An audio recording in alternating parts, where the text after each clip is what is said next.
What's worth more, counting or weighing your silver coins? Or does it even matter? Silver coins like these are worth a lot of money because these are 90% silver.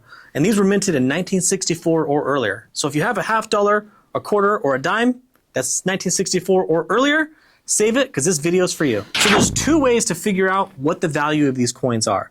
The first way is if you weigh them. So because they're 90% silver, you take the price of silver, you multiply it by 90%, and then you see how much it weighs. And based on that, that's gonna give you a number on how much silver this is actually worth. The second way of doing this is coin by coin.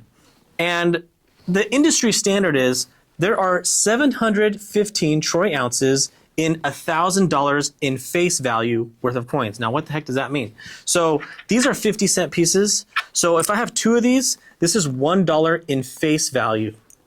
Because 50 cents, that's $1. So that's $1 in face value. So if I had $1,000 worth, so in this case, this would be 2,000 of these $50 coins. That would be 715 pure ounces of silver. Let's get started, weigh these up, see how much they're worth.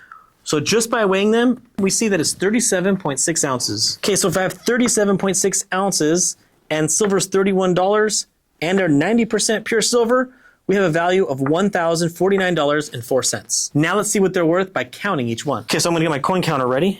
Attach the bag. Let's see how many coins there are. That was fast, there's 95. So if I do this calculation by counting all the coins, we have 95 coins, and since they're 50 cents each, that's $47.50 worth of face value. And since silver is $31 an ounce, and like I mentioned at the beginning of this video, there are 715 troy ounces in 1,000 face value, we're gonna multiply that by 0.715, which gives us a factor of $22.16 for every $1 of face value. So I'll multiply that by the $47.50, and we have a total of $1,052.60, which is a very small difference of only $3. Now, why do we even have this discrepancy? Well, as you can tell, silver coins over time, they wear down, and they have an original weight, and as time goes on, they weigh less and less. So that's why counting the coins, even though they weigh less, they're still valued at their original weight. So it is always better to count the coins versus weigh the coins, but as you can see from this example, the difference is 0.3%, so not much. Now you'll have to excuse me, I have another video to make.